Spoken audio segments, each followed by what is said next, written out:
Thank you, ladies and gentlemen. It's now my great pleasure to introduce the next speaker. Graham Hancock was formerly East Africa correspondent of The Economist and co-editor of New Internationalist magazine. He was for several years editor of Africa Guide, Middle East Annual Review, Latin America Annual Review, and Asia and Pacific Annual Review. From 1979 to 1981, he also edited the Traveller magazine, published by the World Expeditionary Association. Graham Hancock's previous books include Journey Through Pakistan, Ethiopia, The Challenge of Hunger, AIDS, The Deadly Epidemic, Lords of Poverty, African Ark, Peoples of the Horn, and the international bestseller, The Sign and the Seal, A Quest for the Lost Ark of the Covenant. In a review of The Sign and the Seal, Graham Hancock was credited by the Guardian newspaper with having invented a new genre, an intellectual who'd done it by a do-it-yourself sleuth. Graham Hancock has appeared on television with Michael Palin in his recent Pole to Pole series, and on BBC and CNN, as well as the National Geographic's Explorer series in stories related to the Sign and the Seal. Graham Hancock's most recent book, Fingerprints of the Gods, documents his quest for a lost civilization of antiquity. It became an instant bestseller when it was published in Britain on the 10th of April 1995, spending 6 consecutive weeks at number 1 in the Sunday Times National Bestseller list, a further 6 weeks at number 2, and 23 weeks in the list in total. Published in paperback in February of this year, the book immediately jumped again to the top of the bestseller list. It has been translated into a dozen languages, and by March of this year, in addition to UK sales of 90,000 copies in hardback and 80,000 copies in paperback, has sold more than 50,000 copies in hardback in the United States, and would you believe 180,000 copies in hardback in Japan. Graham Hancock is, of course, also the author, with Robert Bauval, of Keeper of Genesis, a radical new investigation into the antiquity and function of the Great Sphinx and the 3 Great Pyramids of Giza. Keeper of Genesis was first published in Britain on the 7th of May 1996 and will appear in the United States, where it's entitled The Message of the Sphinx, on the 9th of June 1996. And as you heard earlier, I'm delighted, I'm sure you are, but not too surprised to discover that Graham and Robert's latest work, Keeper of Genesis, has now shot to number 1 here in the United Kingdom's bestseller list. Ladies and gentlemen, without further ado, please put your hands together and warmly welcome Mr. Graham Hancock.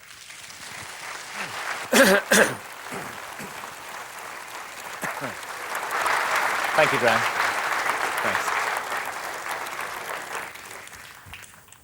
Thanks. I've got volume here, have I? Yes. Thank you very much indeed for all being here today. I was just listening to what Graham Birdsall was saying about my past career, and I was thinking how I got into all of this from being a journalist working on The Economist. It actually happened because of repeated visits that I made to Ethiopia, and the claim that Ethiopia makes to possess the lost Ark of the Covenant. This claim was ridiculed by scholars, but as I began to look into it, I found that it rests on very solid foundations, and I ended up writing The Sign and the Seal. And that book, the research on that book, took me to Egypt, because of course the origins of the Ark of the Covenant lie in Egypt and in the exodus of the Israelites from Egypt. And when I went to Egypt and began looking into that civilization, I realized that I was confronted by an extraordinary mystery, a mystery that Egyptologists had never satisfactorily explained, or at any rate, if they tried to, their explanations certainly didn't make sense to me. I remember reading a book called Archaic Egypt by Professor Walter Emery, now deceased, but a great authority on his subject. And he drew attention to curious similarities between ancient Sumerian civilization in Mesopotamia and the archaic Egyptian civilization. And while he could find no strong evidence of a direct influence of ancient Egypt on Sumer or of Sumer on ancient Egypt, he found that these similarities couldn't be explained away as coincidence, and he put forward an interesting hypothesis.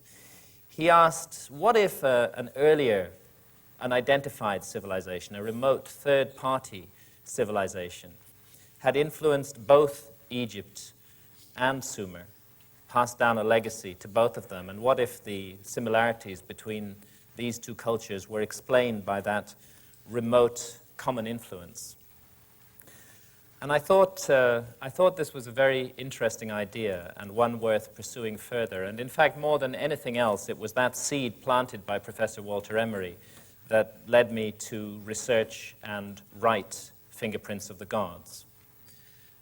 I could not have written that book at all, or indeed developed in the direction that I have developed as a writer and researcher, if it hadn't been for my partner and wife, Santa Faya, whose photographs we're going to be looking at here. She's certainly been the most profound influence on my life. And I did some bad stuff back in the 1980s, which, when I look back on it, I regret it. But we have to live with our mistakes, and I'm very grateful to Santa for putting me right.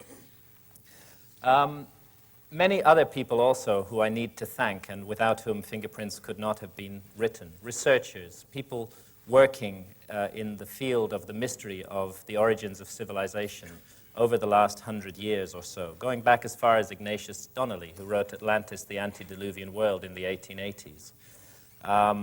More recently, Professor Giorgio de Santillana of the Massachusetts Institute of Technology, he's now also deceased, did wonderful work on the astronomical content of ancient myths, the amazing discovery that in some of the oldest myths relating to global cataclysms that have come down to us from remote prehistory, that in those myths is found detailed astronomical information relating to the phenomenon that I'll be discussing a little bit during this talk, known as precession of the equinoxes. Professor Charles Hapgood, whose Earth crust displacement theory and whose work on ancient maps, again, provides a clue to this lost civilization that exists way back in our past, and I'm quite sure that it does exist. And more recently, Rand and Rose Flemath, who've refined Charles Hapgood's theories of Earth crust displacement. And John Anthony West, a great man who spent 20 years trying to draw the attention of Egyptologists to the erosional features of the Great Sphinx and the implications of that erosion. And of course, my friend and colleague, Robert Boval, with whom I have co-authored the new book, Keeper of Genesis. Robert's astronomical work on the Orion correlation between the pyramids and the three stars of Orion's belt is, in my view, the single most important breakthrough in this field, which has enabled the pyramids, mute for 4,500 years, to speak again and to speak in a comprehensible manner. I don't propose in this talk that I'm going to give on fingerprints today to go at all into the astronomical work that Robert and I present in Keeper of Genesis, because Robert will be doing that when he talks about Keeper of Genesis. But take it from me, the astronomy is really the key to this whole mystery. It's a way that some ancient people long ago, far more sophisticated and civilized than our historians would ever give credit for, found a way to communicate with the future, a way to wake up dormant memories in all of us, memories of that great golden age of mankind that is recorded in all our ancient myths. I'll start this talk just by looking at a few similarities, a few connections, bearing in mind what I said about Walter Emery and the theory of a remote third-party civilization. Let's extend that out from just the Middle East, from Egypt and Sumer, and let's look at connections between Egypt and the America. and the Americas, similarities that are ignored by scholars but are not explained by them. One issue concerns the face of the Great Sphinx, which we're looking at here. Robert and I are of the view, along with many of our colleagues, that the head of the Sphinx was recarved by the dynastic Egyptians, that the monument is many thousands of years older than the beginning of historic Egyptian civilization, and that it was probably originally lion-headed as well as lion-bodied, and that heavily eroded, millennially ancient leonine head was recarved into the face of a god by the early pharaohs of Egypt, perhaps at around 2500 BC, when Egyptologists think that the monument was actually created. What I want to draw attention to here is just a small point. It's pretty clear and well established that we're looking at the face of an African individual here, an African head. And I'd like to compare that with this African head, which is roughly the same size as the head of the Sphinx. It's an enormous piece of sculpture. When you stand beside it, it towers above you, and it weighs about 40 tons. The only problem with this African head is that it doesn't come from Africa at all. It comes from the Gulf of Mexico, and indeed was disinterred from the oldest archaeological strata in the Gulf of Mexico, in which it had been deliberately buried at around 13 or 1400 BC. We can say that it was buried then because organic material found alongside it has been carbon dated to that period. But I suspect the scholars may be making a mistake when they attribute this so-called Olmec head, the construction, the carving of the head, to that same period of, say, 1400 BC. It's a mistake in logic to assume that the head dates from the same period as the organic material that was buried with it. It's equally possible that it could have been a vastly ancient heirloom, a venerated treasure that was passed down over thousands of years until the time when this mysterious Olmec civilization, the supposed mother culture of Central America, also venerated it and buried it. I'm intrigued by the similarities of features between the face of the Sphinx and the face of this head. And by the way, we know nothing at all about the Olmecs. Not a single Olmec skeleton has ever been found. It's just a name that is applied to them. They're one of those mysterious high civilizations of antiquity, the origins of which are quite unknown. This also is an Olmec artifact, whoever the Olmecs were. And again, just on this theme of light similarities, I'd like to draw attention to the headdress that the figure is wearing, and to compare it with this headdress from Egypt. This is a 5th dynasty statue found at Saqqara. And I'm intrigued by the similarity of the headdress, because we're looking at cultures that are not supposed to have been in contact at all. 5th dynasty Egypt in 2300 BC and the Olmecs in 1400 BC, or perhaps much earlier than that. So how do such similarities come about? Is it just a coincidence? Was there a contact between these two areas at that time? Or could we be looking at the influence of a remote third-party civilization? This piece of sculpture is from Uxmal in the Yucatan, and it's associated with the Maya.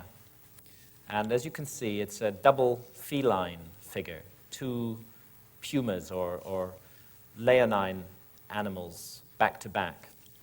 Again, we find a very similar device in ancient Egyptian iconography, two lions back to back, often joined at the hip, two lion sphinxes back to back, as here on this stela that stands between the paws of the Sphinx. Let's see if I can get that sharp. They were called the Akeru, the gods of yesterday and today. And this device of placing two felines back to back, again, in my view, is too similar to the device found amongst the Maya to be written off entirely as a coincidence. Here we're looking at a piece of architecture from the Inca area. Let me just try and get this sharp. It's so difficult for me to see with all these lights on me. What I want to draw attention to here is the way that the block wraps around the corner. This is a supposedly Inca wall just north of Cuzco in Peru. And the blocks form a kind of L shape as they wrap around the corner, an unusual architectural device. We find exactly the same method of cornering here in the Valley Temple that stands next door to the Great Sphinx of Giza.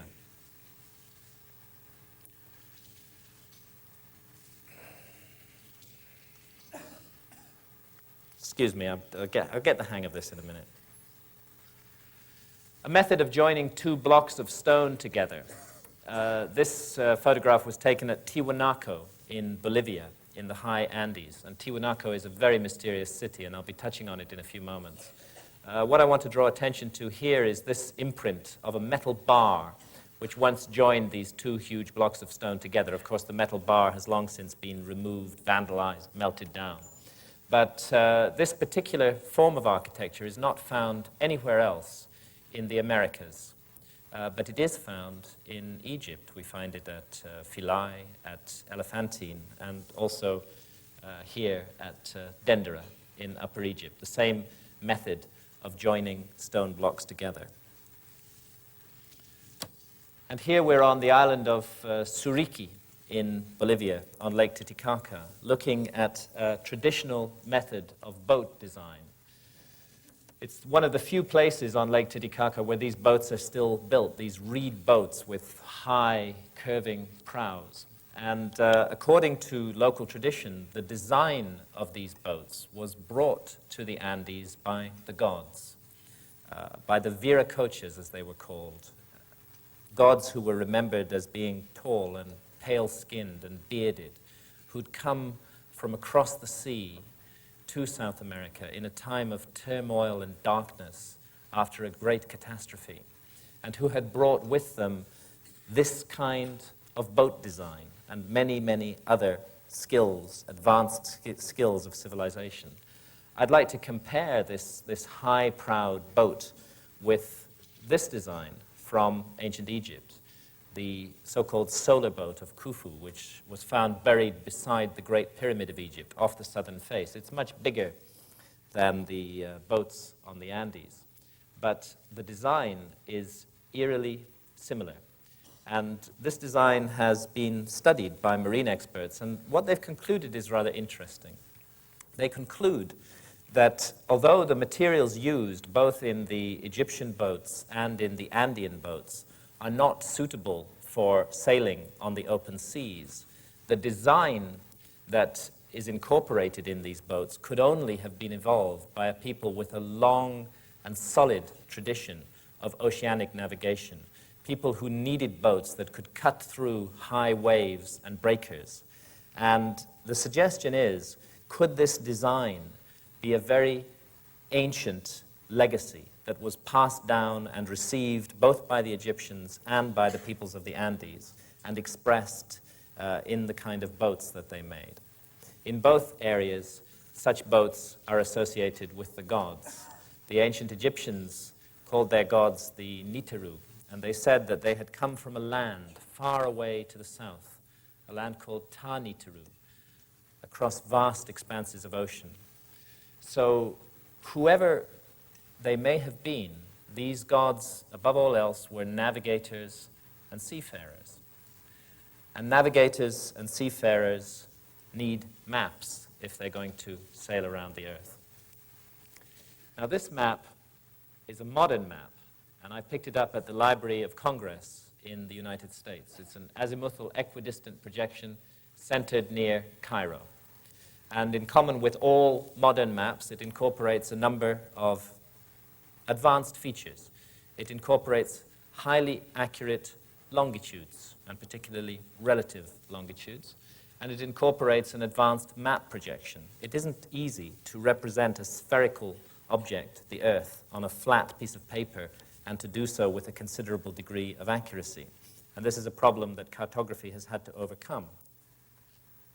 So we find good map projections, which require advanced mathematics, and good relative longitudes. Interestingly enough, there's a category of ancient map which also shows these modern features and which doesn't fit with the received view of the development of human history. One of the most famous of these maps is the Piri-Reis map. And I'm showing it here because I want to compare the projection of this map with the projection here centered on Cairo. Notice the west coast of Africa and the east coast of South America, and coming down here to the Antarctic Peninsula, tonguing up towards the south of South America. It's that precise projection that we find on this 1513 map. Again, there's the west coast of Africa, the east coast of South America. And coming down here, we find a representation of the northern Antarctic Peninsula. In 1513, when Piri-Reis drew the map, Antarctica had not been discovered. In fact, it wasn't discovered until 1818 by our civilization. So there immediately is one anomaly on this map. And another anomaly is the mathematics used in the map projection. And a third anomaly is that it incorporates highly accurate relative longitudes.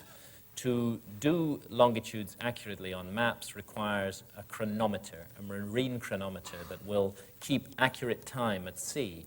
And again, this was something that our civilization couldn't do until the late 18th century. So this map, fragmentary though it is, appears to incorporate many features that are not supposed to have been known about in 1513. Piri-Reis explains why in these texts that he wrote on the map. He was a Turkish admiral, and he wrote these texts on the map. And what they say is that the map is not his own work. It's a work of synthesis. It's based on more than 20 earlier source maps, that he put all these maps together and derived his own map from these. And unfortunately, the source maps that Piri-Reis used have not survived.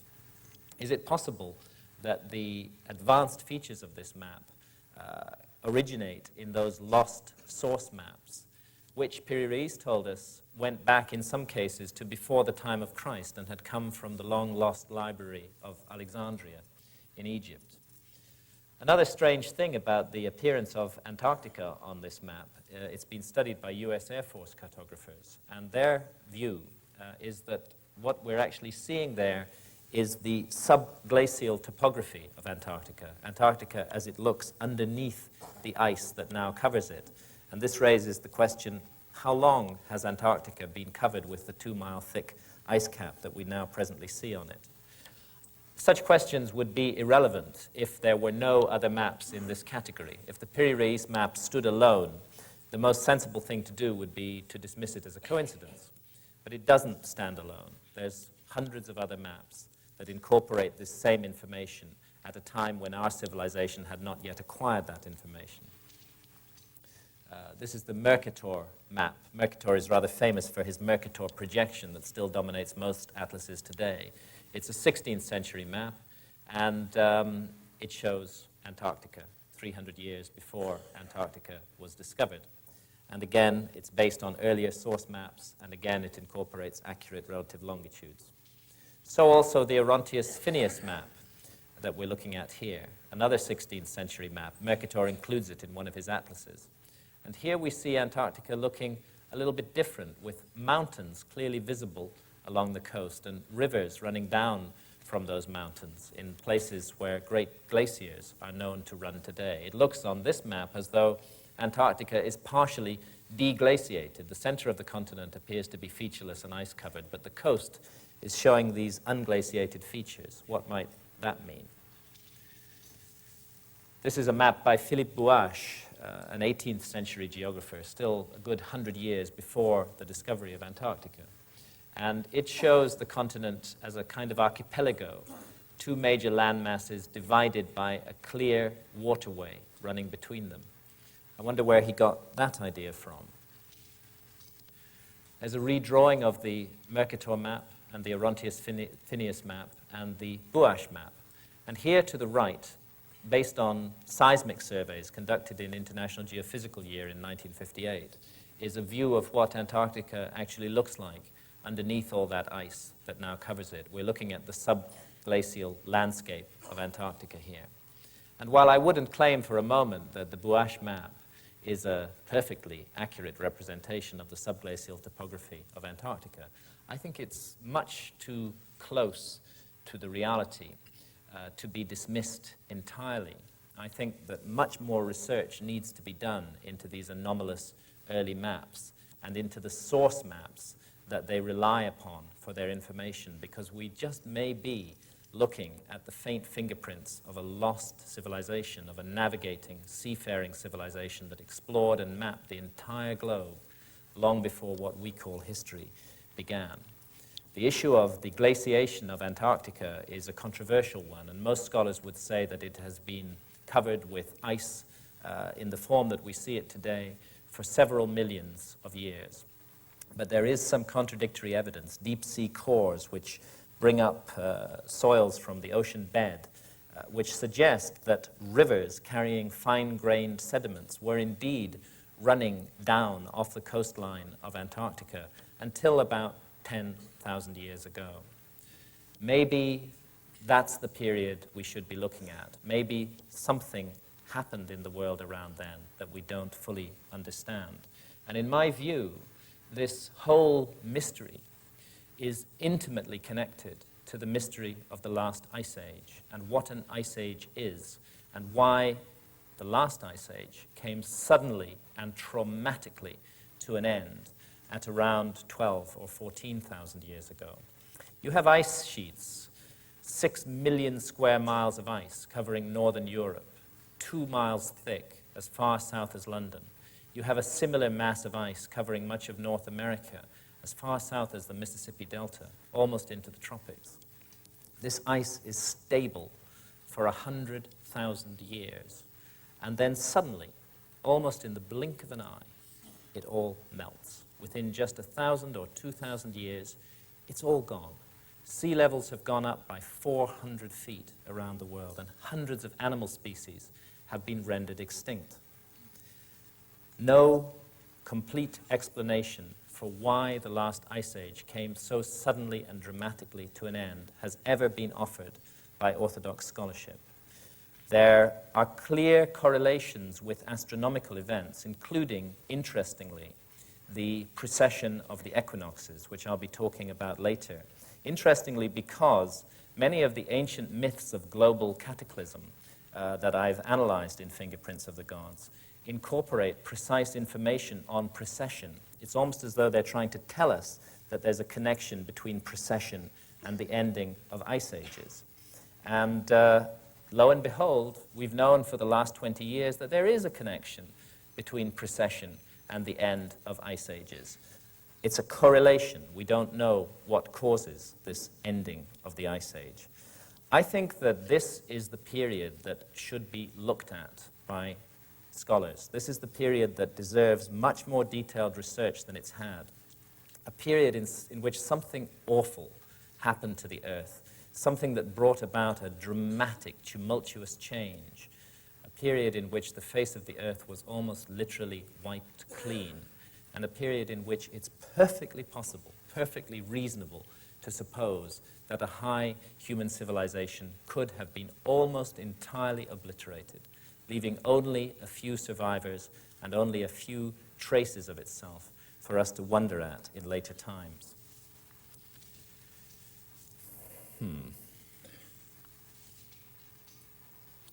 Well, there is the Earth, and that's the extended north pole of the Earth, pointing at the star Polaris in the constellation of Ursa Minori. Let me focus this a bit. That is our pole star in the present time, because of the phenomenon of precession, which causes the Earth to wobble very, very slowly in a cycle of 25,920 years. The pole star gradually changes. It will not always be Polaris, and it has not always been Polaris. But it's a very slow change, about 1 degree every 72 years, not noticeable in a human lifetime. It also affects the positions of all the other stars in the star field.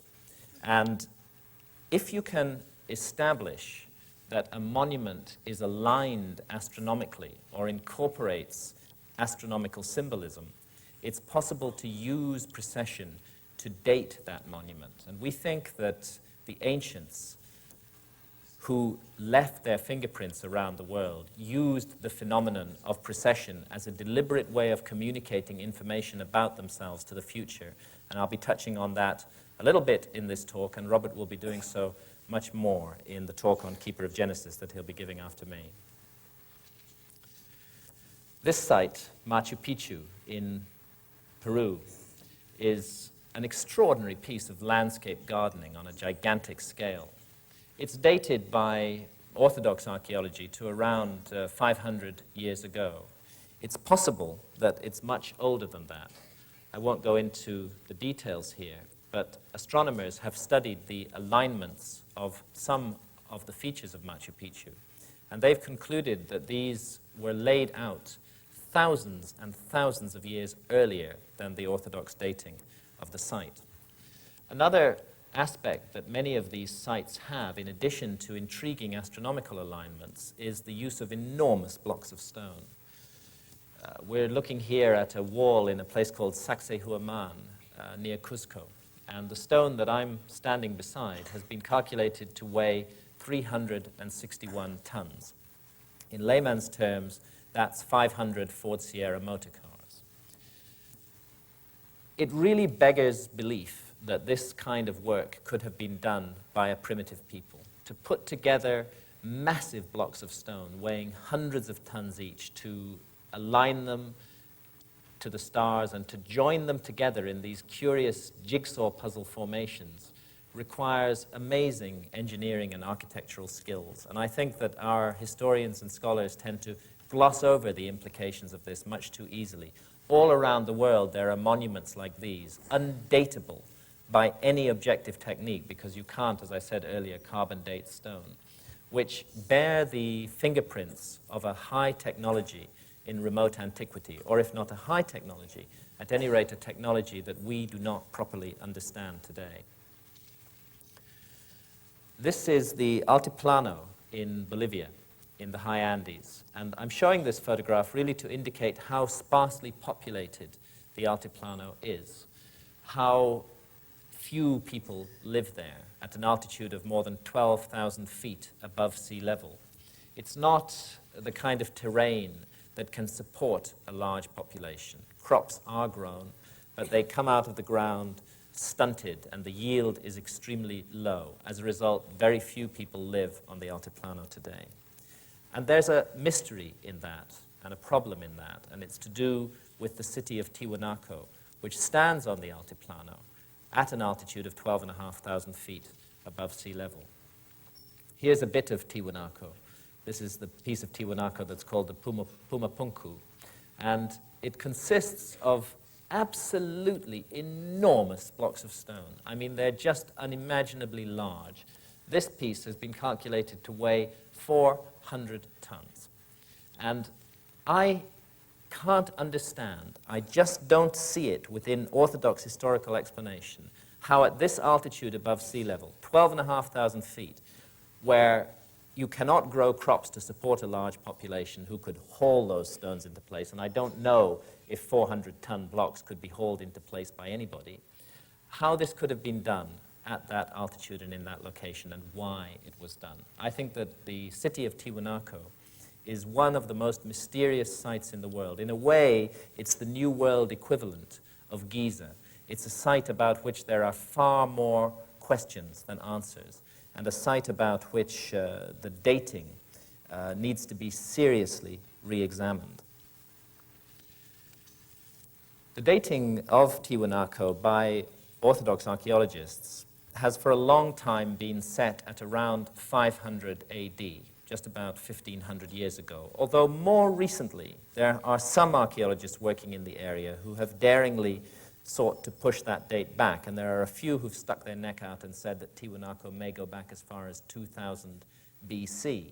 The difference of opinion amongst the scholars in itself shows how little we know about this site.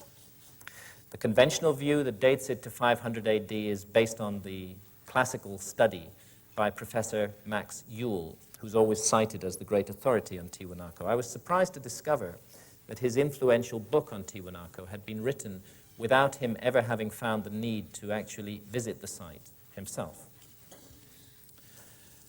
Another scholar also worked on the site, Professor Arthur Poznański from La Paz University, and he not only visited Tiwanaku, he lived there. He lived there for the best part of 50 years, and he took very careful measurements of every aspect of the site. And he studied in particular the astronomical alignments of the site. We're looking at one of the Tiwanaku structures, the Kalasasea here, photographed in the afternoon with the sun setting towards the west. There's another astronomical phenomenon that can be used for dating monuments, and it's called the obliquity of the ecliptic. The Earth has a tilt. The axis of the Earth is tilted, and this tilt, although not many of us know it, changes very slowly like that. It nods in space in a slow cycle of about 41,000 years. And the effect of the changing obliquity is to cause the sunrise, the position of sunrise at either of the solstices, the longest and shortest days of the year, to change very slowly along the horizon. And if you can establish that certain structures were aligned to a solstitial rising of the sun by a people who normally were extremely accurate in what they did, and if that alignment is out, it's suggestive of an older date for the site. Poznański, to howls of derision from his fellow scholars, pointed out that the solstitial alignments of certain monuments in Tiwanaku were out. And when he calculated the time when those alignments would have been perfectly exact, he came to around 12,000 years ago. And he suggested daringly that Tiwanaku might be the oldest city in the world, that it might originally have been laid out and aligned to the solstitial risings of the sun 12,000 or more years ago. Of course, his view is not accepted. It's universally ridiculed by our scholars. And yet there are aspects of the Tiwanaku site which strongly support the notion that it's extremely ancient. One of them is this monument, known as the Gateway of the Sun. All these names that are given to structures at Tiwanaku are entirely arbitrary because we know nothing about the people who built Tiwanaku. When the Spanish first arrived in the Andes, they asked the Incas, "Did you build these monuments?" And the Incas laughed. They said, "No way, we didn't build these monuments. These monuments were built thousands of years ago by the gods." Well, such ideas are considered to be whimsy by our scholars, and yet they may not be whimsy. Let's have a look on the reverse of the Gateway of the Sun. And what I want to draw attention to here is this feature, this frieze that is carved on the reverse of the Gateway of the Sun, and this particular aspect of it here. I don't think I'm hallucinating.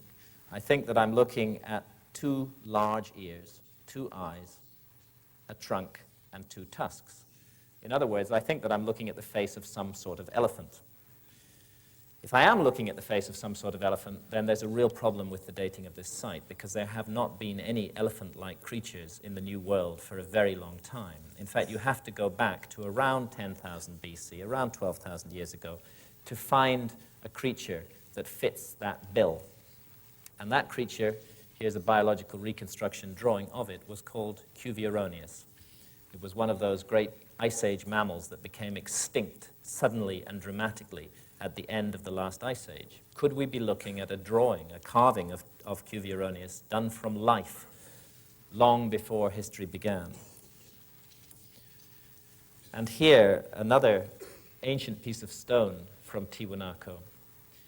Very faded, very worn down, but let's trace out this figure that appears on it. There's the two hind legs, the two front legs, the open mouth, the uplifted snout, the ears, the curved back, and the tail of an apparently unidentifiable species of mammal. It doesn't look anything like any animal that runs around in the Andes today. But it does look very like an extinct mammal, and that mammal was called Toxodon. There's a biological reconstruction drawing of Toxodon. And Toxodon, like Cuvier, became extinct at around 12,000 years ago, and prior to that had been found plentifully in the area of Tiwanaku. With these kind of carvings and the astronomical dating done by Poznański, I think there's a prima facie case for a complete re-examination of what Tiwanaku might really be and how old it might be and what it might mean. And there is other evidence that points in that direction as well.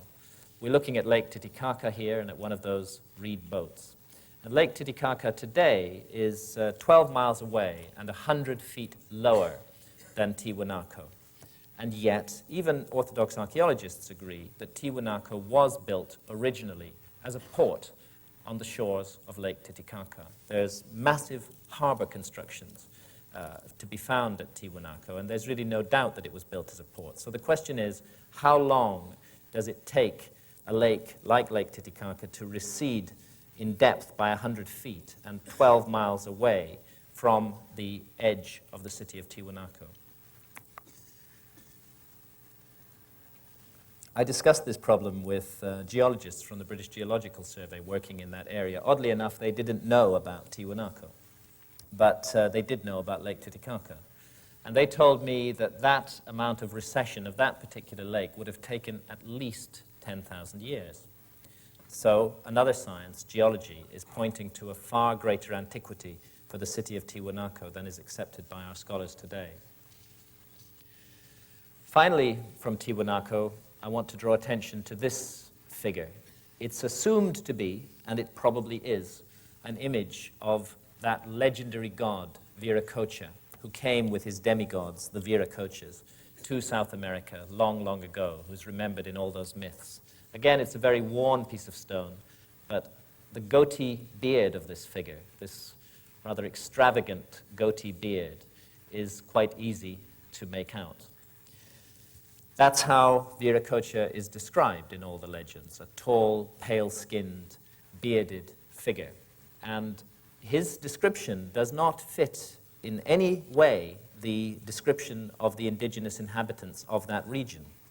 Indeed, the description of these Viracochas and the memory of them was so strongly held in South America that when the Spanish under Pizarro arrived to loot and rape and destroy the culture of South America, to wipe clean the memory banks of mankind in South America, to our loss, I may add, they were not initially opposed. It was assumed that they were the Viracochas returning, and because the Viracochas had been remembered as good people, bringers of civilization, it was mistakenly assumed that these European pirates were also good people. Well, we know now that they were not, and that they've cost us dear in what they did in South America, leaving us only fragmentary evidence to go by. Precisely the same problem occurred in Central America, in Mexico. There was also a memory of a tall, pale-skinned, bearded god. He was called Quetzalcoatl. He too had come from across the sea in a time of darkness, in a boat that moved by itself without paddles. He too was remembered as a civilization bringer and associated with the ending of a great flood. And in South America, in Central America, as in South America, the Spanish, in that case under Cortés, were again initially welcomed because they were assumed to be Quetzalcoatl and his demigods returning. This memory of pale, bearded figures who do not look like Central American Indians is reflected in many stone carvings that are found in the earliest archaeological strata of Central America. I'll just show you a few of those bearded faces here from Monte Alban, and here a bearded figure with obviously not Central American Indian features from the Olmec area along the Gulf of Mexico. This figure would be dated at least to 1300 BC and may, on the same reasoning as those Olmec heads, be much older than that. The slide has not dropped there, but never mind. There's another bearded figure, again from Monte Alban. And it's in precisely these same ancient archaeological strata that we find these African heads. the presence of African individuals in the oldest strata in Central America and of bearded Caucasian-looking figures in the oldest strata of Central America, and the fact that they're together in the same strata cannot be explained by the orthodox theory of history, which has Europeans and Africans arriving in Central America at the time of Columbus and not before. This figure is from Chichen Itza in the Yucatan. It's a god called Shakmul, and it's associated with the grisly rites of sacrifice that were practiced throughout much of Central America. The plate that Shakmul is holding across his belly was for the reception of freshly butchered human hearts, and the sacrificial victim would have approached this gruesome figure up a set of stairs here, would have been marched around behind him, placed on an altar in back there, and ritually murdered. I could never come to terms with this memory of human sacrifice in Central America. It seemed so out of accord with the many beautiful and serene aspects of Central American culture. I tried to look into it and to find out why it was that people like the Aztecs were so savage in the sacrifices they conducted. And the Aztecs would routinely sacrifice up to 80,000 people every year. They believed that they were a chosen tribe, that they had a divine mission, and that that mission was to prevent the end of the world. They believed that there had been 4 previous epochs of the earth that they called the 4 previous suns, and that the last one, 4 Atl, had been brought to an end by a tremendous earth-destroying deluge. And they believed that we live in the 5th sun, or 5th epoch of the earth, and that somehow through a strange, distorted reasoning, they felt that by offering up human blood and hearts to the sun, they might prevent, or at any rate postpone, this prophesied ending of the world in which we live. The practice of human sacrifice in Central America was known as pachi, and pachi means to open the mouth. A high priest and 4 assistants participated in the ritual. A hard physical blow, of course, was struck to the body of the sacrificial victim, and it was believed that at the moment of death, his soul would rise directly to the heavens and become a star in the sky. Oddly enough, in ancient Egypt, Egypt of the pharaohs, there was also a ceremony called the opening of the mouth. It was part of the funerary rituals of the pharaoh, and it was conducted after his death, after his body had been mummified. A high priest and 4 assistants participated. A hard physical blow was struck to the mummified body of the pharaoh. And after the completion of the opening of the mouth ceremony, it was believed that the soul of the pharaoh would rise directly to the heavens and become a star in the sky. Are we looking at just another amazing coincidence here?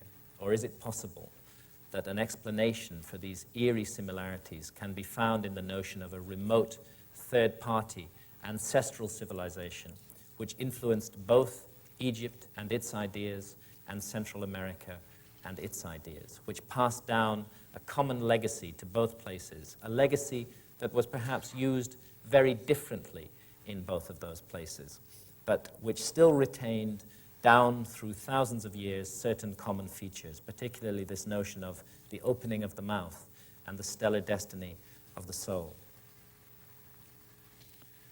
The Maya who built this monument, this is the pyramid of Quetzalcoatl, or Kukulkan, as he was known in the Yucatan at Chichen Itza, were an astonishing civilization, and perhaps their greatest achievement, or it's thought until recently to have been their achievement, was their calendar system, the Mayan calendar.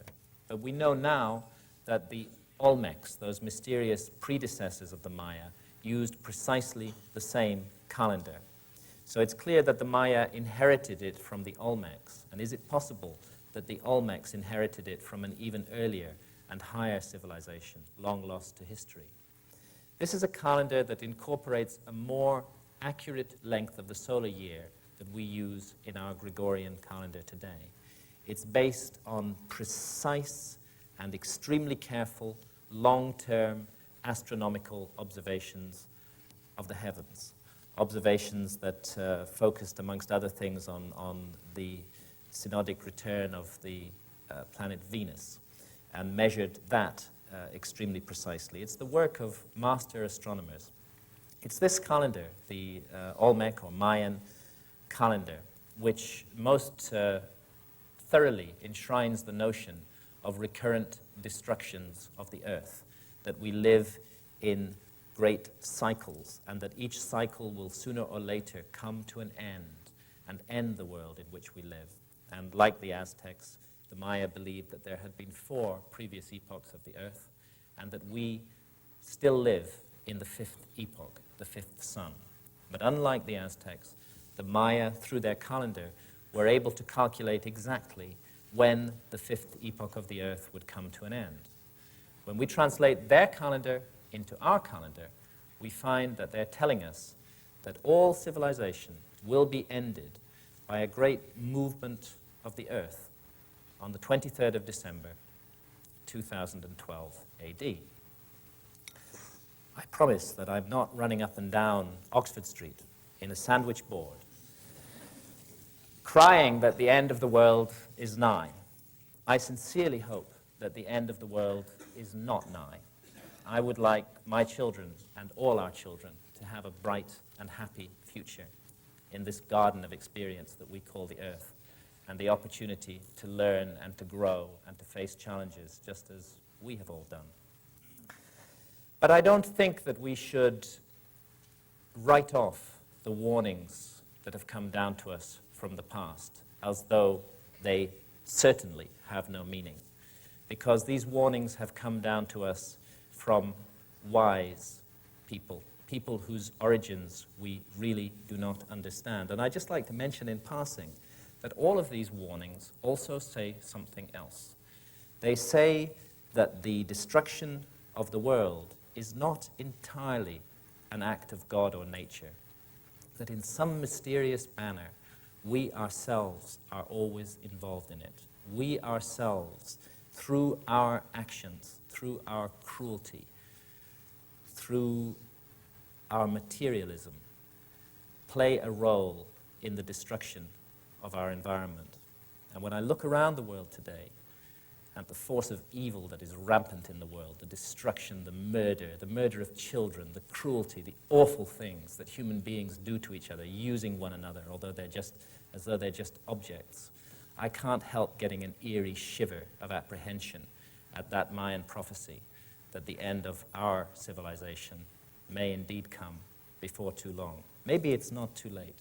Maybe we can do something about it. Maybe we can wake up to the spiritual desert that we've created on this planet and look to who and what we really are. And if we're going to do that, I'm convinced we have to go back to the ancient wisdom and listen to the voices of the past and listen to that accumulated experience and knowledge of mankind that we so blithely write off just because we imagine that we're the apex and pinnacle of creation.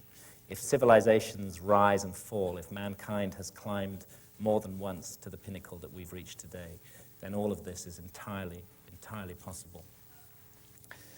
The people who made this monument had an amazing knowledge of astronomy, because this monument is what's called an equinoctial marker. Every year on the spring equinox, the figure of a gigantic feathered serpent is seen to undulate up and down this stairway for a little bit over 3 hours. It's an illusion of light and shadow, a trick.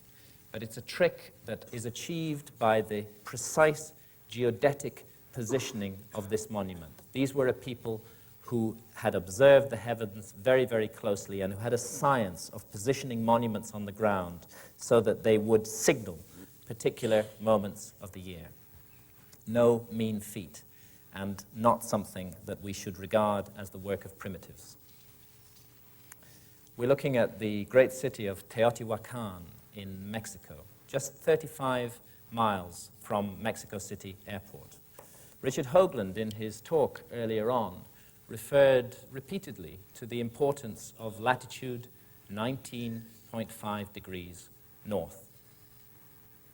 Perhaps it should come as no surprise that Teotihuacan stands on latitude 19.5 degrees north. It's an extraordinary and mysterious place. Very little is known about it. It's thought to be about 2,000 years old. It was already vastly ancient when the Aztecs came across it, overgrown and in ruins, and they, attaching to a thread of ancient tradition, gave it the name Teotihuacan. And Teotihuacan means the place where men became gods. Somehow there's a suggestion that these pyramids, the Pyramid of the Sun here and the Pyramid of the Moon, as they're arbitrarily called, were connected or involved in a process that led to the spiritualization of human beings. And hold that thought, because precisely the same idea is connected to the pyramids of Egypt, of far-off Egypt. Mexican tourists looking down the so-called Way of the Dead from the Pyramid of the Moon at the Pyramid of the Sun in Teotihuacan.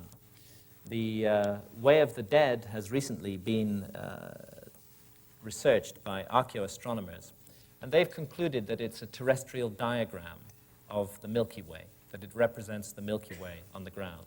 Also interesting because in the ancient Egyptian system of ideas, as Robert will be explaining in much more detail later, the River Nile was seen as the terrestrial counterpart of the Milky Way, the winding waterway in the sky.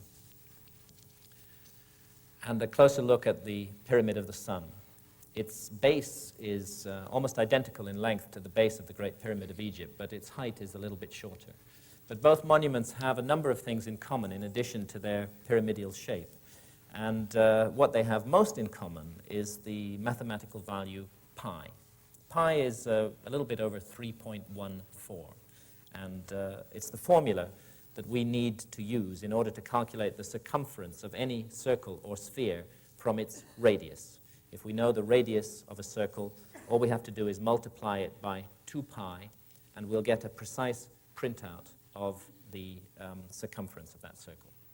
In this case, if you take the height of the Pyramid of the Sun and multiply it by 4 pi, you get an exact printout of the perimeter of the base, which is odd because the Central American peoples are not supposed to have had any knowledge of such abstruse mathematical ideas as pi. Pi is attributed by our scholars to the Greeks. The discovery of pi is attributed to the Greeks, and the Central Americans and the Egyptians are not supposed to have had any knowledge of this kind of mathematics. Yet we find pi incorporated with great precision into the dimensions of the Great Pyramid of Egypt, the last surviving wonder of the ancient world, which is at least 4,500 years old, perhaps older, and which long predates any Greek civilization. Egyptologists don't dispute that pi is found in this monument, and it's found in precisely the ratio that we need to calculate the circumference of a sphere from its radius. If you take the height of the Great Pyramid and multiply it by 2 pi, you get an exact printout of the perimeter of the base. The Egyptological theory on this is that it happened by accident, that the Egyptians or whoever built the pyramid incorporated pi in it by accident. It was just one of those things. And in Egyptological theory, it has to be an accident because they cannot accept that the pyramid builders had knowledge of advanced mathematics. I do not think it's an accident, and nor do any of my colleagues working in this field. And one of the reasons that we don't think it's an accident is to do with this phenomenon of precession, the wobble on the axis of the Earth that I've mentioned to you already, which takes place at a very precise rate. I'm going to need to explain this in a little bit of detail. It involves some numbers. When you take the height of the Great Pyramid and multiply it by a particular value, by 43,200, you get an exact printout of the polar radius of the Earth. And when you take the base perimeter of the Great Pyramid and multiply it by that same value, 43,200, you get a printout of the equatorial circumference of the Earth. We think that one of the many functions of this monument was to serve as a mathematical scale model of the northern hemisphere of the Earth. And the reason that we think that is the scale used. This monument, to use one of Richard Hoagland's phrases, knows where it is on the planet. It knows what it is. I'll try and explain why. There are 4 key moments, astronomically speaking, in the year. The winter solstice, when the north pole of the Earth points most directly away from the sun. The summer solstice, the longest day, when the north pole points most directly towards the sun. And the 2 equinoxes, spring and autumn, when the Earth in its orbit lies broadside on to the sun. It's an accident of the cosmos that in the plane of the Earth's orbit around the sun, which astronomers call the ecliptic, but of course at a vast distance away in space, are distributed 12 famous constellations. These are the 12 constellations of the zodiac. And because of this phenomenon of precession, the background constellation against which the sun is seen to rise at dawn on the spring equinox very slowly changes. The Earth reaches this broadside-on moment to the sun slightly earlier in its orbit each year. It's a difference of 1 degree every 72 years. The effect of this is that the ruling astronomical sign, the ruling constellation of the zodiac, which houses the sun on the spring equinox, very slowly changes. And it takes 2,160 years exactly for the sun to pass entirely through one sign of the zodiac. That's what the old song about living in the dawning of the age of Aquarius is to do with. Aquarius will soon be housing the sun on the spring equinox as a result of the phenomenon of precession. Now, if you take 2,160 and multiply it by 20, you get 43,200, which is the scale used in the pyramid Earth ratio. And we think that it was very deliberately used to signal what this monument is, one of its functions. They wanted to build a monument that was very massive and that no reversion to barbarism could destroy, and which was a mathematical scale model of the northern hemisphere of the Earth. They needed a scale on these criteria somewhere between 1 to 40,000 and 1 to 50,000. And they chose 1 to 43,200 because it's a significant scale, because their mathematical model of the Earth was keyed in to the Earth itself by the scale used, keyed in to the characteristic signature of the Earth, the rate of precession of its axis, 43,200 being connected mathematically to the rate of precession. The intention was that in a future time, an astronomically literate civilization would be able to work out the cleverness that went into the design of this monument. What those ancient pyramid builders did not reckon with was that the site would be monopolized for 150 years by a group of intellectual barbarians called Egyptologists, who cannot accept under any circumstances that any intelligent behavior of this sort could have been connected to the last surviving wonder of the ancient world. I'm standing on top of the Great Pyramid here, and that means I'm standing on latitude 30. The Great Pyramid stands precisely 1/3 of the way between the equator and the North Pole. Egyptologists know this, but again, they regard it as an accident. So many accidents are called for by their theory of history that I think it's time we seriously questioned that theory and stopped blindly accepting it. This monument weighs 6 million tons. 6 million tons. And its sides are perfectly oriented to the cardinal directions. The north face of the Great Pyramid faces directly towards the north pole of the Earth. The deviation is just 3/60ths of a single degree. By the way, the deviation of the meridian building of the Greenwich Observatory in London is 9/60ths of a degree. This monument is more precisely aligned to true north than the Greenwich Observatory in London. This monument is the work of master astronomers and master engineers, master surveyors, a work of brilliance and genius, a work that we should all stand before in awe, not with any certainties, but with open minds and open hearts. Above all else, Giza is a sacred place. It's a place of mystery and magic, a place that works on the imagination, a place that generates questions to those who do approach it with humility and with an open mind. We're looking at a cross-section of the Great Pyramid here along its meridian axis, north to south. And as you can see, it's plentifully equipped with shafts and chambers and galleries and narrow corridors. All of these features are engineering marvels.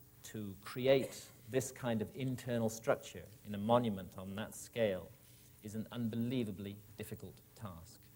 Let's take a quick tour around the Great Pyramid. We'll start by going down the descending corridor, and then I'll take you to the Queen's Chamber and the Grand Gallery, and finally the King's Chamber. But before I do so, I just want to mention a little bit about these four shafts here.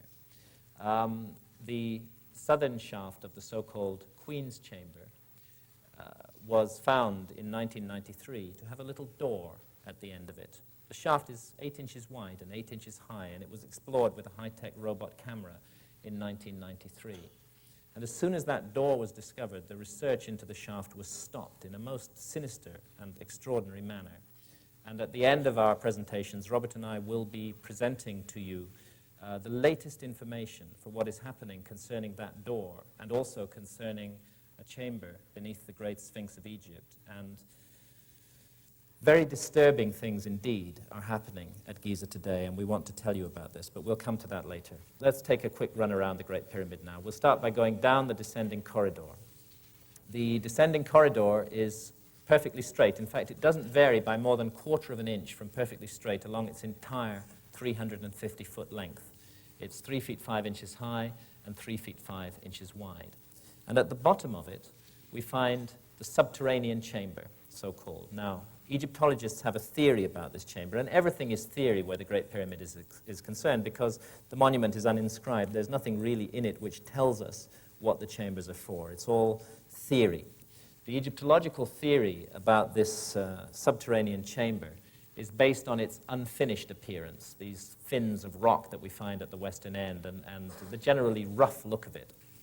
What they want us to believe is that after quarrying out more than 2,000 tons of rock from that perfectly straight descending corridor and painstakingly removing them from the bedrock under the Great Pyramid, and having finally got down here more than 100 feet below the base of the Great Pyramid, and having started to carve out this chamber from the bedrock, those whimsical ancient Egyptians at the last minute just changed their minds and decided to go no further, because the Egyptological theory is that this was originally intended to be the burial chamber of Khufu, the pharaoh who they think the pyramid was built for.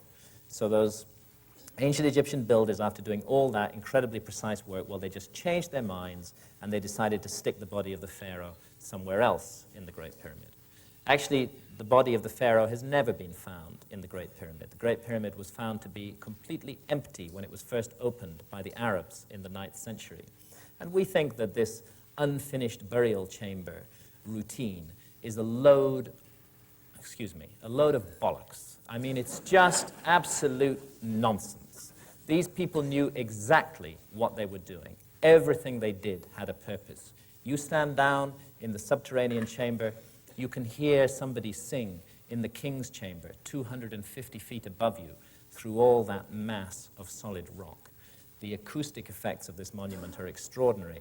And one thing that our friend John Anthony West has suggested, and I think it's a damn sight better theory than the theory of the Egyptologists, is that what they were actually doing with this chamber was tuning the pyramid, that they were tuning its acoustic effects. And when they had extracted precisely the right amount of rock from under the pyramid to hit precisely the right note that they wanted, that's when they stopped. That's why it looks unfinished. It's not unfinished at all. It was fulfilling a plan, a function.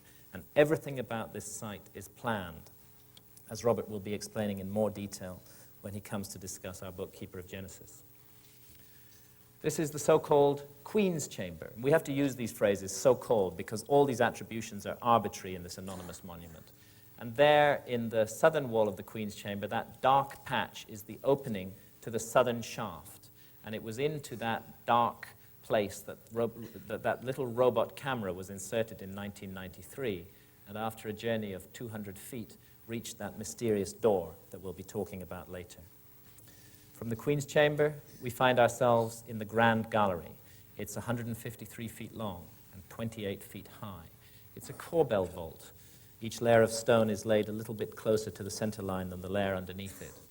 And it bears around it millions of tons of pyramid. Remember, this is a monument that's at least 4,500 years old. I'm sure quite a few people in this room have been inside it and have walked up that grand gallery. It can be a little claustrophobic, but one thing you're sure of, when you're in there, you're safe. It's not like modern jerry building, where buildings fall down after 30 years. This is a work of architectural grandeur on an amazing scale, of architectural brilliance. To create a monument on this size and scale with a wonderful gallery in the heart of it like this, in the middle of an earthquake zone. There was a very bad earthquake there in 1992. It didn't touch the Great Pyramid at all. It caused massive disasters in Cairo, but the pyramids were unhurt by it. So again, we're looking at the work of geniuses when we look at architecture like this. Come to the top of the Grand Gallery, and you find yourself in the so-called King's Chamber, where Egyptologists assume, on no evidence, that the body of Khufu, that 4th dynasty pharaoh, was buried. We have to allow this chamber to speak for itself, and the way that it speaks is through the language of mathematics. It's a perfect 2x1 rectangle, for example. It's 34 feet 4 inches in length and 17 feet 2 inches in width. The half diagonal of the floor is equivalent exactly to the height of the chamber. So it's a sort of mathematical symphony in solid stone. And the stone used, by the way, is granite, which is interesting because there is no granite in the area of the Giza pyramids. The pyramid, main body of the pyramid, is made of local limestone. But the granite came from far away. The nearest granite is 500 miles to the south, and this pink granite came from Aswan in Upper Egypt. There are precisely 100 blocks making up the wall of the king's chamber. And some of those blocks weigh as much as 70 tons each, brought 500 miles from the south and then raised to 150 feet above the ground, supposedly by technological primitives. Does it make sense? I don't think it makes sense. Again, we're looking at a work of genius here. Now then, there I am in the supposed sarcophagus of Khufu. I mean no irreverence to Khufu, but I don't think he was ever buried in this supposed sarcophagus. I don't think it's a sarcophagus at all. Robert and I have studied the meaning and the purpose of the pyramids in great depth in our new book, Keeper of Genesis, and we think, and there's a great deal of evidence for it, that whatever else they were, these monuments were used by many pharaohs in an amazing initiation ceremony that cultivated the power of knowledge in their minds and the spiritual dimension of their lives. And everything suggests that this plain granite box at the western end of that anonymous chamber high up in the body of the Great Pyramid was the culminating point of this initiation ceremony when the pharaoh sought in his mind to go beyond death, to reach out for the life of millions of years that is spoken of in the ancient Egyptian texts. What I actually want to draw attention to here is the way that this box was made. Granite is a very hard stone, as many of us are aware. And anybody who's ever worked stone will know that you cannot cut granite with copper tools. And the ancient Egyptians of the Pyramid Age are supposed to have just become familiar with copper. More interestingly than that, it's become clear that this box and many other granite artifacts like it were not made by using abrasive drills, by using abrasion, sand, to gradually wear away the granite. They were made with tubular drills, a drill in the form of a tube which cut down into the granite, and then the drill core was knocked out with a hammer, and then another tubular drill was brought down beside it, another drill core was created, that was knocked out, and so on and so forth. The first real study of this was done by a great Egyptologist, Flinders Petrie, at the turn of the century, and he found many granite drill cores lying around Giza and at other sites in Egypt, and he did a close examination of these drill cores. You can learn a lot from a drill core because the tooth marks of the drill are still embedded in it. And what he learnt really disturbed him, because this was a man with a very orthodox conclusion about the origins and nature of Egyptian civilization. And yet he couldn't explain this. When he analyzed the cut marks in those drill cores, he found that these tubular drills had been descending into the granite with a pressure of more than 2 tons being applied to them from above. Now, how do you do that with copper into granite? How do you apply a 2-ton pressure without the whole mechanism buckling and failing to do the job? It just can't be explained in the orthodox view of history. A colleague of ours, Chris Dunn, who's a machine tool maker from Danville Metal Stamp in the United States, has been re-examining these drill cores quite recently. And he's come to an astounding conclusion, which I'll simply report to you without going further than that. His analysis of the cut marks suggests that whatever drills these people were using were cutting into the granite 500 times faster than modern power drills. I prefer the opinion of a machine toolmaker to the opinion of an Egyptologist when it comes to drilling matters, and I think Chris Dunn's views on this deserve further consideration. This is the so-called burial chamber of Menkaura, the third of the supposed 3 pharaohs who built the 3 Great Pyramids at Giza. The Pyramid of Menkaura is the smallest of the 3 Great Pyramids, although it's still well over 200 feet tall. If we are to follow Egyptological logic, then we must conclude that this chamber was built by a certain B. Wilson. That this is not the Pyramid of Menkaura, it's the Pyramid of B. Wilson. And the reason that we have to conclude that is because they apply that logic to the single piece of writing that was found inside the Great Pyramid of Egypt.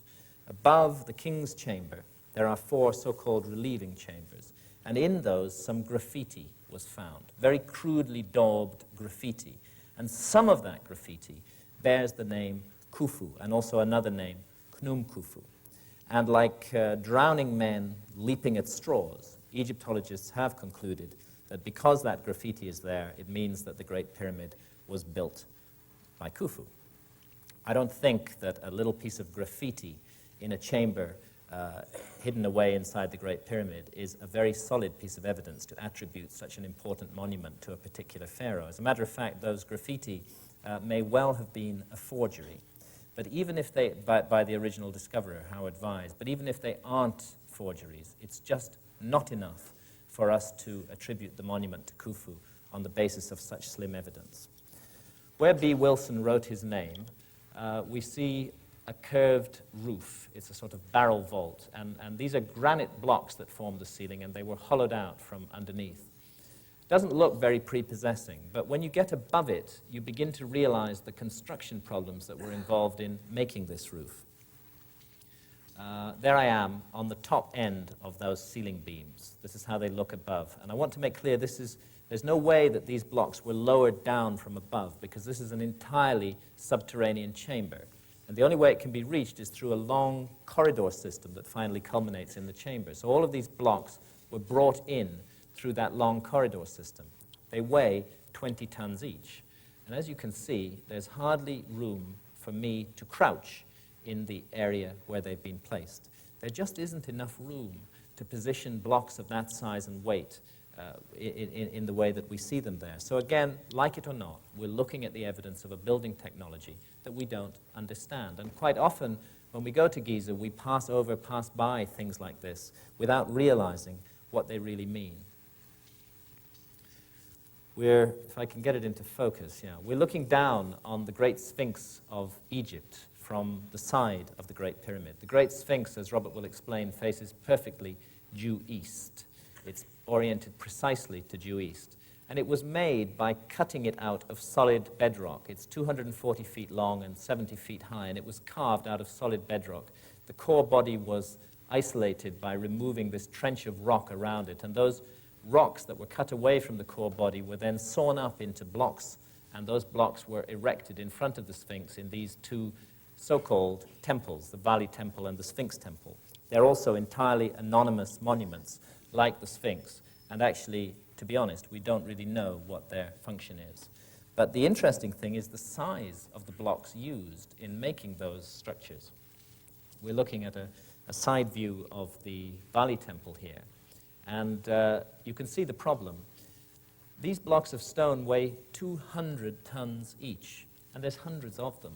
And they were put into position at the same time that the Sphinx was made. I'll be briefly outlining later on the geological evidence, which indicates that the Sphinx may be at least 12,000 years old. Since we know that this temple was made at the same time as the Sphinx, if it is 12,000 years old, and the astronomical evidence that Robert will be covering also corroborates that, then it means that 12,000 years ago, there were people on this planet who had the ability to lift and manipulate 200-ton blocks of stone. And this is a serious problem for the orthodox view of history, because 12,000 years ago, we were supposed to have been in an extremely primitive stage, living in caves. There's one other place in Egypt where you find these bare stone anonymous monuments using vast blocks, very similar to those of the Valley temples.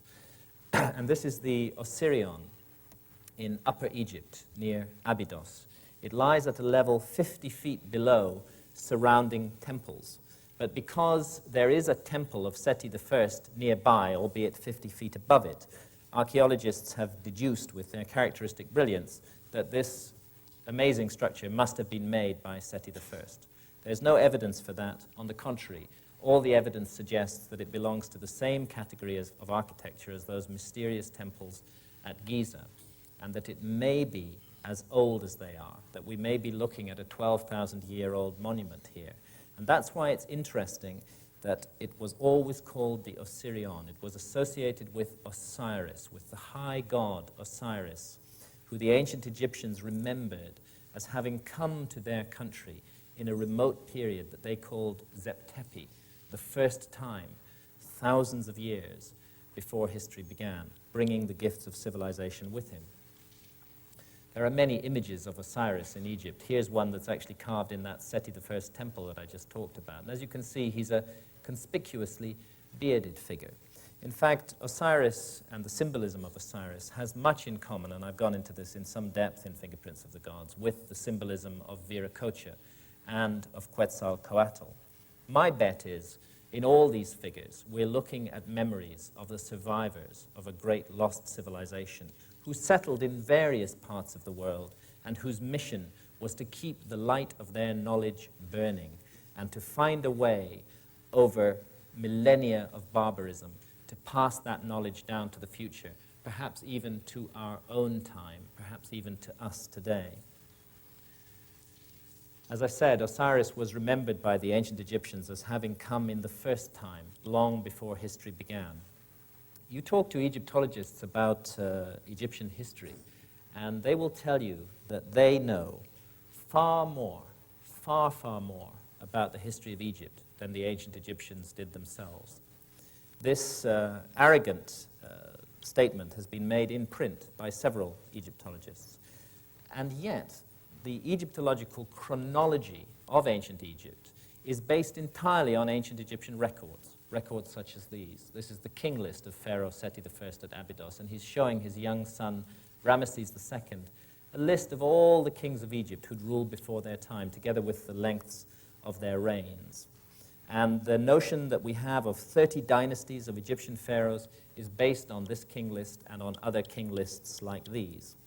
On the opposite wall of the same temple is another list, which again is matched by many other lists that the ancient Egyptians passed down. And this is a list of a mysterious group of beings called the Shemsu Hor, the followers of Horus, who were believed by the ancient Egyptians to have ruled in Egypt for thousands of years before the first pharaoh of the first dynasty took the throne. The followers of Horus, who retained a memory of the divine origins of their civilization, whose mission was to pass that memory down to the future, and who were attributed by the ancient Egyptians themselves as the guardians of the wisdom legacy that ancient Egypt inherited. These references to the first time, to the followers of Horus, to this remote prehistoric period when the gods came to Egypt, are found again and again in the oldest scriptures of mankind, carved on the walls here of a fifth dynasty pyramid, the Pyramid of Unas at Saqqara.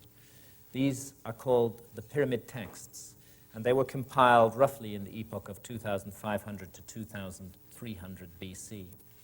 They contain repeated references to this mysterious period the first time. And I'll leave it to Robert, in his talk on our book, Keeper of Genesis, to really bring out what the first time means. It's difficult to see in this light, but on the ceiling of this chamber, there are hundreds of stars, and the pyramid texts are full of references to the stars and to the heavens, very precise and very specific references. What we think is that astronomy can be used to arrive at a precise date for the first time, as Robert will be showing you. Astronomy relating to these monuments on this profoundly astronomically aligned site. This photograph was taken at the winter solstice with the sun overhead the pyramid of Menkaura. And just a little bit on the Sphinx. When we say the word Sphinx, we're actually speaking the ancient Egyptian language, because Sphinx is a corruption through Greek of the ancient Egyptian phrase Sheshep Ankh. And Sheshep Ankh means living image, living image. But the question is, whose living image does the Sphinx represent?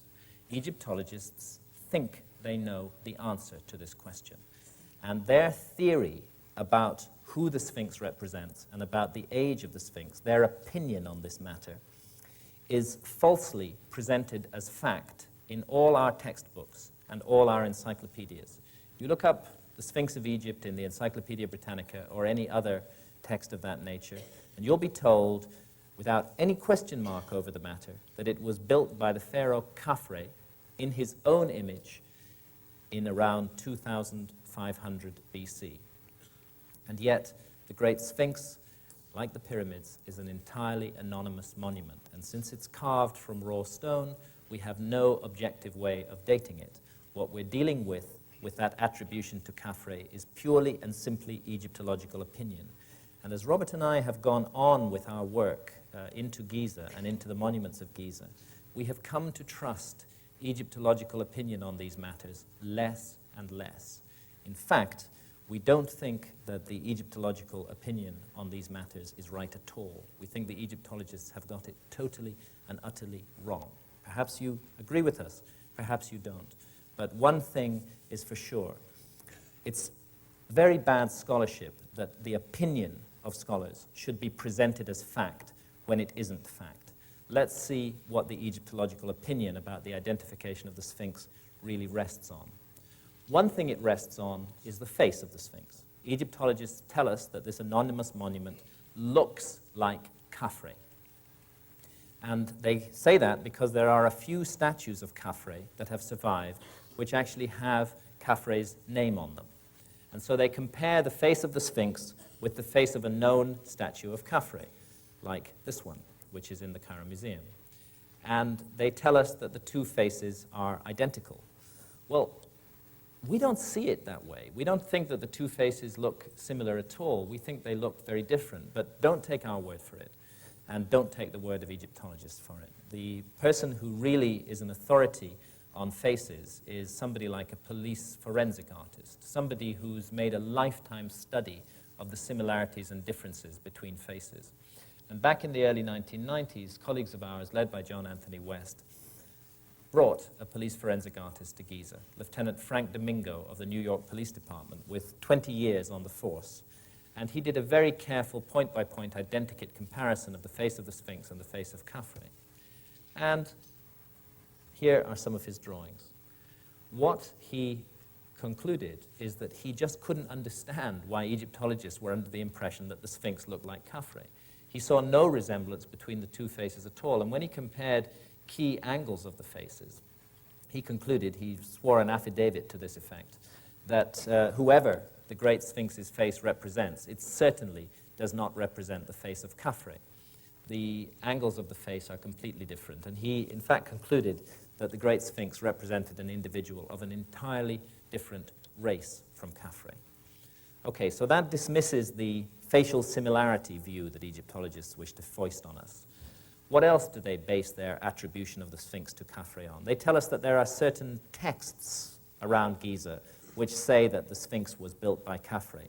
Let's look briefly into this issue. Let's start with a text that was found at Giza which says very definitely that the Sphinx was not built by Khafre.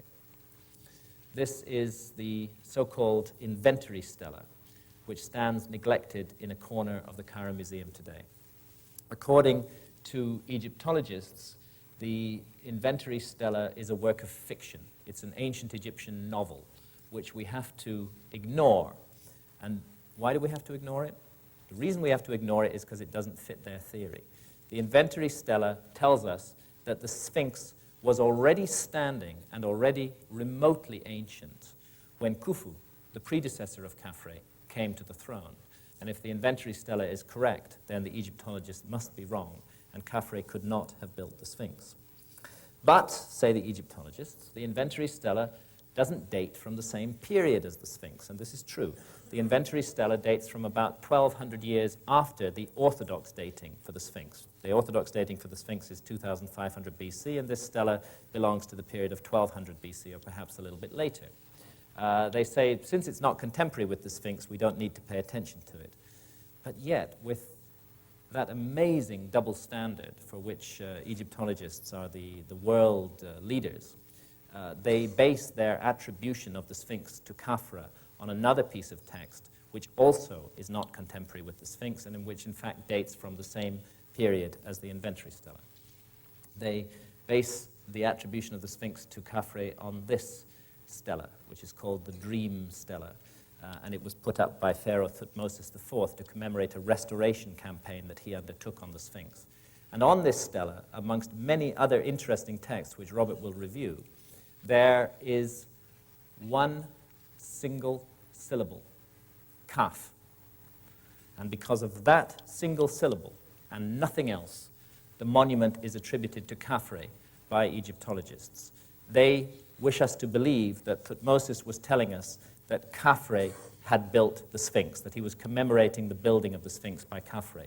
He might equally well have been telling us that Khafre was an earlier restorer of the Sphinx, or he might not have been referring to Khafre at all, because it's just a single syllable kaf. So, on such flimsy foundations, perhaps the most important monument of the ancient world has been attributed for the last century or so to a particular pharaoh in a particular epoch. We think that it's vastly, vastly older than that.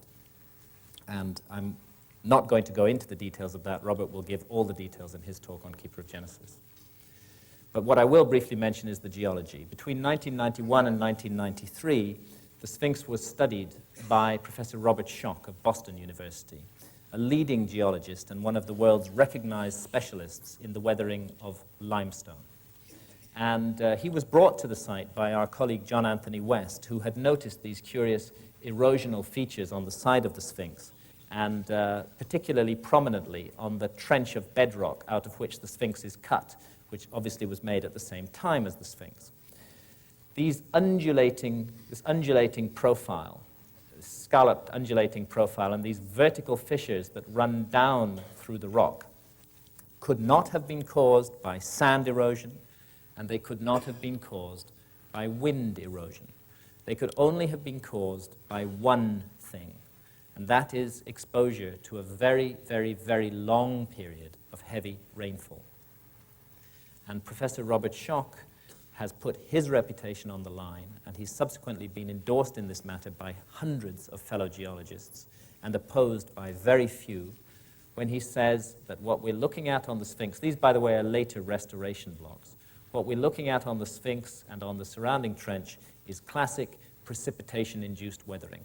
The problem is that in 2500 BC, when the Sphinx is supposed to have been built, Egypt was as bone dry as it is today. The climate conditions did not exist then, and they have not existed since, to cause this kind of weathering around the Sphinx. The last time that sufficient rains fell in the Eastern Sahara to have caused such weathering, when the Sahara Desert was still green, was around the end of the last ice age, focusing us back again towards that period, that mysterious period when the ice age came suddenly to an end, around 12,000 years ago.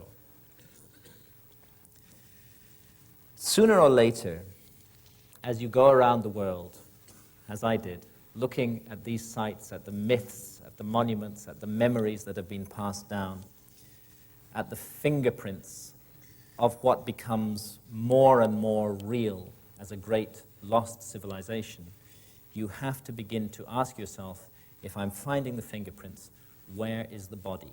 Where is the rest of this civilization? Why do we find so little? And I'm convinced that the answer to this question lies in the cataclysm that brought the last ice age to an end. And as I said earlier, the ending of the last ice age is an enormous geological mystery, and we do not really understand what brought it to an end. But when you have millions of square miles of 2-mile thick ice melting in just a couple of thousand years, you are by definition looking at a cataclysm. We live on a planet that revolves around a star. In fact, the Earth is revolving around the Sun at 66,600 miles per hour, which means that we've traveled well over 70,000 miles tonight while I've been talking. If you stand on the equator of the Earth, you're spinning with the rotation of the Earth at 1,000 miles per hour. And our planet is subjected to the gravitational pull of the Moon that circles around it, and of neighboring planets in the solar system, and of the Sun itself. With all this massive rotational centrifugal activity, once you become conscious of it, you begin to realize how fragile our environment may really be. And back in the 1950s, a radical theory was proposed to explain the end of the last ice age by Professor Charles Hapgood in the United States. And Hapgood's theory of Earth crust displacement was endorsed fully at the time as to its physics by Albert Einstein. The theory has never been accepted by orthodox geologists, and I'm not sure if it's right, but I think it's worth consideration. Broadly, what Hapgood and Einstein were arguing is that from time to time, the entire outer crust of the Earth can move, shift in one piece around the body of the Earth. And when this happens, land that is in cold parts of the planet, close to one or other of the poles, and thus naturally covered by ice, is moved cataclysmically into warmer parts of the planet, and thus naturally melts very, very rapidly. And at the same time, land that's in warm parts of the planet is shifted into colder parts of the planet. And as I said earlier on, the work on Earth crust displacement that Hapgood and Einstein did has subsequently been refined in a very interesting manner by Rand and Rose Flemath in Canada, whose book, When the Sky Fell, I would urge everybody to read, because it's the most detailed analysis of the Earth crust displacement theory. What this theory offers is an explanation for the sudden ending of the Ice Age. Broadly speaking, it happened, Einstein said, because of the asymmetrical distribution of ice around the poles, the massive buildup of ice at the poles, and all these spinning rotational forces. Sooner or later, a trigger moment is reached, and the precessional wobble of the Earth comes into it, which causes all that asymmetrically deposited ice, that massive weight of ice, to exert sufficient thrust on the crust of the Earth to set the whole crust in motion. And such an idea does explain how we lose a whole civilization, indeed, how we lose a whole continent on which such a civilization might have grown up. Because according to the Earth crust displacement theory, the continent of Antarctica, which features in all those ancient maps, was not 17,000 years ago where it is today. Prior to the displacement of the crust, it was much further north, and the Antarctic Peninsula would have been entirely deglaciated and would have offered a comfortable environment for a high civilization to grow up. Then this shifting of the crust, which brings the so-called Ice Age to an end, moves Antarctica dead center onto the Antarctic Circle, and gradually the ice begins to build up over that continent, burying the remains, the body of that great lost civilization. As I say, I don't know if the Earth crust displacement theory is correct. All I do know is that something awful happened to the Earth at the end of the last Ice Age. Maybe it isn't Earth crust displacement. Maybe it's some kind of more radical pole flip which involves the whole Earth moving in space. Maybe it's something to do with our cosmic environment. Recent evidence has come out of a giant comet striking the Earth at around that period, at around the 10th millennium BC. And such a comet, scientists are now seriously arguing, may have been at the root of the worldwide traditions of deluge and disaster that I review in Fingerprints of the Gods. And Well, if we're not all busy exploring Australia from 599 pounds, many of us might have been aware that an enormous meteor recently whizzed by the Earth at a very close range. Such a meteor, were it to strike our planet, would have the capacity to set in motion a nuclear winter, to end civilization as we know it, to force us all to begin again, those of us who survived. The earliest surviving mention of the lost continent of Atlantis was passed down to us by the Greek philosopher Plato. And Plato got his information, he said in the Timaeus, from Solon, an earlier Greek philosopher. And Solon, in turn, and lawmaker, got his information from an Egyptian priest, a priest of Sais in the Delta. And what that priest said, referring to records going back more than 9,000 years before his time, was this. He said that our Earth is periodically visited by a gigantic cataclysm, and that every time this happens, mankind is forced to begin again like children, with no memory of what went before. And I suspect, I really do, that that's what we are. We're a species with amnesia. We're children who've forgotten our own parents. But those parents who were destroyed in that great cataclysm at the end of the last ice age, I'm now certain that some of them did survive, and that they settled in places like the high Andes, and most prominently of all in Giza, where the three great pyramids and the great Sphinx stand. And they, Robert and I are now convinced, found a way to pass down the memory of who they were and of the special, wondrous knowledge that they had to the future. They found a way to wake us up again. They created a kind of alarm clock for the planet, a beacon that would draw people towards it, and at the right time, when conditions were right, would wake us up. And when I look around the world today, amidst all the turmoil and killing and disaster, I also see a sign of hope. I see a great awakening of consciousness amongst open-minded people everywhere. I think that ancient beacon is working. I think the message that it has sent down the ages is beginning to come through loud and clear. And what Robert and I have tried to do in Keeper of Genesis is get to grips with the beginning of that message, begin to decode it, as Robert will be telling you when he gives his talk in about 10 minutes' time. Thank you very much indeed.